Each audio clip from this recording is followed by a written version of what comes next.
the book of Revelation and everything that was sent down in that particular book, and when they talk about the 144,000 and everything that was standing on Mount Zion, and then after the year 2000, then what? I mean, what are we going to be doing? What do we have to do? I mean, are we making plans? Is that what you mean about that for us?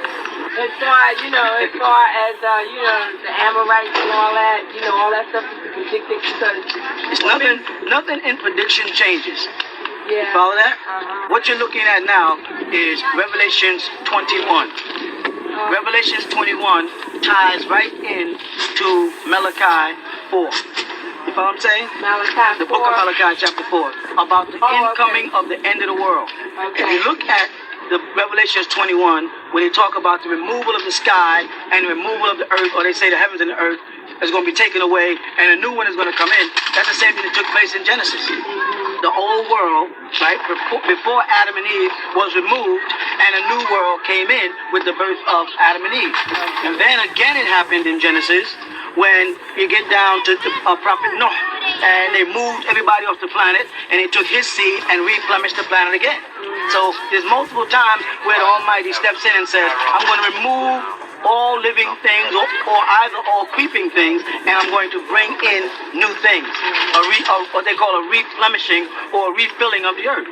All right, we're coming back into that cycle right now. Oh, we are. We're coming back into the cycle because, pay attention, because the moon cycle has gone out and the sun cycle is coming in. The moon cycle is a symbol of the night or the shadow hour. And the sun cycle is the symbol of the day.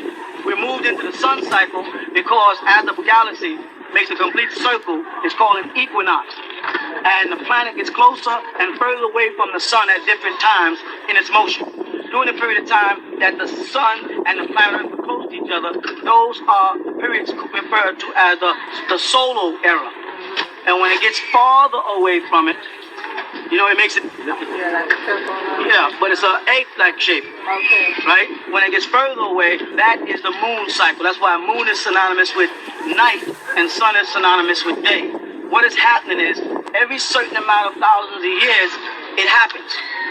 Right? We're getting ready to come back into the sun cycle. We already started into it a while back when what the devil referred to as the Aquarian age. In that period of time, the sun gets closer to the planet. And a very strange thing happens, right? The people who cannot live under the sun only have one alternative. What is it? No, they must go back to the caves. Oh, okay. They can't stay on the surface. Yeah, okay. You follow that? So what's happening now amongst the so-called Europeans, the reason why they're building underground tunnels across Europe, the reason why they're taking all the stores off the streets and turning them into malls, the reason why they're putting the cinemas or movies, as you call them, inside malls and hospitals and everything are underground communications, because he's coming into an era time that before in the Holy Quran, as you call it, Surah Al-Kahf, speak about a period of time when they went into the caves and they don't even know how long they were in the cave sleeping. They were sleepers in the caves. That means that was the other cycle when the sun cycle on the other side came in. Then it goes into a moon, and then it comes into a sun again, then back to the moon. It's 2 moon cycles and 2 sun cycles to complete that complete equinox. All right? We're at a period of time now where the sun cycle has come in, the ozone layer is moving, there's a greenhouse effect, the planet is warming up, and the European people have to get off the surface of the planet. They have to go underground. And they're trying to build everything. First they tried to go out. They found out that life existed on Mars, but they couldn't exist there because of certain ammonia that they would make it impossible for them to survive. So now they're back to building underground. They linked up Europe. They had to get a one world system so that all Europeans will be in tune, because those that are not in tune will die. So all we have to do, when I speak about the end of the devil's rule or reign in 6,000 years, all we have to do is wait. You're looking for some phenomena other than what's taking place. In the books of Malachi, they call him the son of justice. They translate it as righteous, but it's a son, and they use the word Shemesh. They don't use the word son like Ben, son, S-O-N. They use the word S-U-N, and they speak about the son of justice bringing out the fire upon earth, right? That marks a period of time in the end of the world when the sun itself is going to become the means of justice. And that justice is a confirmation of a prophecy that was made to us that when the devil comes out to harm us, fire would rain out of heaven upon them and consume them. Follow that? And that's happening to them right now. But we're looking for matches to be struck and flames. That's only one kind of fire. If you remember the hell book that I've written, I said there's a variety of different kind of fires. Is it a gas fire? Is it a carbon fire? There's different kinds of fires. The sun in itself, Ra, is a form of fire. You follow that? They call it Amun Ra because Amun means trusted. You follow? Amun Ra means trusted. And it makes mention in the book of Revelations in the 3rd chapter in the 14th verse about El Amun, the trusted or faithful and the true. When I say faithful, I mean that I've made a promise with you and you are faithful to that promise. You follow that? So Amun Ra has to hold faithful to his promise to us as people of the sun.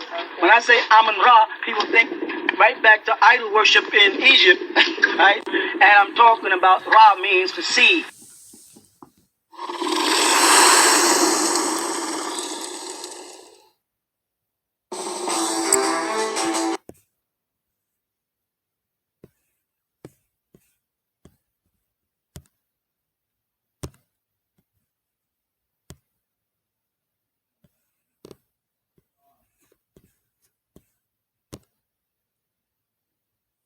And it's the same thing, like I explained many times, that Hagar used when she went in the wilderness. She said El Roy, which was enough but saying I'm El Ra. She didn't say Ammon because Ammon was a certain people that she didn't belong to. It's another story. All right, so the promise is being fulfilled for us. That the time for the devil is ending. The fire is pouring down out of the sky. It's happening now. It's happening to them right now. It's giving them skin cancer. Each year they're told you can't go to the beaches. They love beaches. Beaches are a symbol of nudity to them. And the word nude is short for Nod, the land of Nod. In Hebrew, we don't say Nod, we say nude. Now they're pushing for nudity beaches, and it's amazing because they're pushing for nudity beaches, but they can't go to the beach. So they must be pushing for nudity beaches for you and I. Because it says, oh, children of Adam, don't let the devil seduce you and take off your clothes. So he can't be making nudity beaches for Europeans because they can't go to the beach no more. They're telling them stay off the beaches. Where they're not getting burnt, they're poisoning the water. There's fires all across the country. Floods all across the country. All this is done by the Illuminati. They're trying to destroy the surface of the planet so that we will have to go underground with them. You understand that? They're at a point now where we don't have to go. I mean, we're not going to go. It depends. It depends on if you. It depends on if you're prepared or not. Okay. You've got to be prepared because regardless of how close the sun becomes to the planet Earth, it will not have any effect on us. I mean, but do we have to prepare ourselves just as individuals? No, we have to prepare ourselves as a body. That is our problem. We keep on breaking up into individuals and divided. We have no power. We're the only people that disunited amongst ourselves. Yeah. We get broken down all the way down into Jehovah's Witnesses and Seventh-day Adventists and Sunni Muslims and Ansars. We're broken up into all kind of little stupid splinter groups. There's Egyptologists over here. Dr. Ben is on this side and Clark is on this side and Siraj Wahaj is over here, and Muhammad Al-Amin is in Alabama, and Farrakhan is over here, and Wardi's over here, and that's just in the Islamic world. Then when you get into the Hebrew world, you got Ben Amin Carter, Yahweh Ben Yahweh over here, Rabbi Jeremiah over here, Rabbi Matthews over here. And that's in the black so-called Jewish section. Then when you get into Christianity, you got Seventh-day Adventists, Pentecostals, Episcopalians, Protestants, Baptists, Lutheran, Catholic, and all of this has been set up to divide us in mind. Because the power of us coming together mentally can affect the world. The whole thing is to keep us divided in mind, right?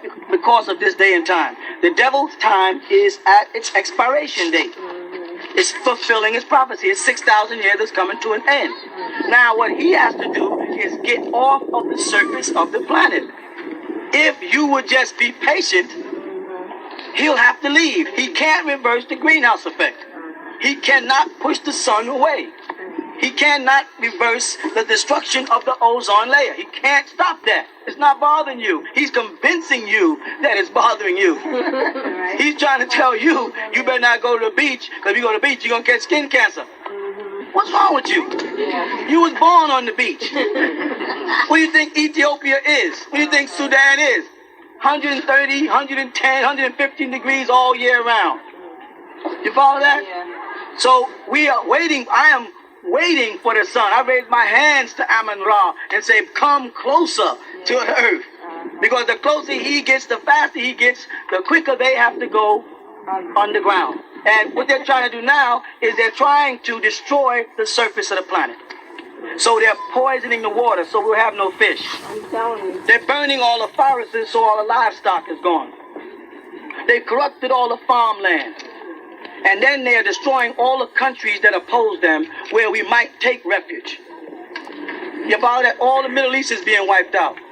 All of Sudan, Ethiopia, Somalia. Don't fall for that Somali lift. That Somali lift was a result of the fact that they looked on television and saw them camps in Russia and they saw them Amorites starving over there. So they had to get food over there. And one day it took them to close all them camps in Russia and bring food. And because the public's eye was on it, they sent a couple of bags of bean to Ethiopia so it looked like a balance for the UN. In actuality, they're not least concerned. Part of the plot is to destroy all of what's called Africa, either by AIDS, famine, you follow diseases, they're going to wipe it out because they have to go, like the Quran taught, back in the caves. You follow that? They have no choice. They build these high rises and these condominiums. All of the so-called Europeans who live on the southern part of this country are now moving north. So they're going to eventually leave out of South Africa? They have to. They have to leave out of South Africa, but it's going to be in such a bad state, there's nothing we can do with it anyway. They gave the land to these Amorites. They didn't have to. They could have taken, and they didn't have to leave Nelson Mandela in jail for 26 years. So they wanted him in there until they lobotomized him and used him as a tool. But let me get back to where we at. People ask me all the time about South Africa. I'm not in South Africa. Yeah, we're right here, and we got problems. And we better get straight. We better start worrying about what's happening with us here, and we're running out of time, and they're making more demands. The reason why you see them trying to renovate your neighborhoods and buy up your neighborhoods is because they have to get out of the South. You understand that? They got to leave Georgia. They got to leave Florida. They got to leave South Carolina, and they'll have to live from the upper part of North Carolina up where the weather is controllable until they can go underground. So now you drive all up in these mountains and all you see is Florida plates and all old Jews walking around up here because they're trying to find places up here, up in Canada. That's their refuge. So as many times they tried to put a community in Canada, they couldn't get it established. We have a problem with Syracuse, with Buffalo, all up there. And it dawned on me because we have to get out of here and go south. Why do we have to go south? And why do we have to go to an area south where it's open and not mountainous? Because that's where he can't come. He cannot chase you where he cannot go. You follow that? So long as we're up in a mountain area, he can come up here. But when we get down in an area where it's flat and open plains and the temperatures range in the hundreds, we don't have to worry about him coming down there because as the sun gets closer, he will not be able to survive. It would be suicide for him to pursue us in an environment where nature is fighting against him. You understand what I'm trying to say? This is the day and time we are now for the people to say, why are we leaving Mount Zion and going south? Because we're passing him on the road. And let the fools come this way and we'll go that way where he can't come. But we're going to have to learn how to survive down there. Yeah. Because you forgot how to be sun people. And that's one of the main reasons why I said stop the perms and the jerry curls and all that crap because you can't afford it and you won't have access to it. Do you follow what I'm trying to say? Yeah. And I didn't say go back to Afro, because Afro described one hairstyle. One hairstyle. And I heard somebody say just yesterday, if they were to bring that hairstyle up to today, instead of us being called Afro-Americans, we would have to be called Jerry Curl Americans, or Extension Americans, or Perm Americans, because Afro is just a hairstyle, and the word Afro don't apply to us. We are not Africans. And I say that to say nobody is African.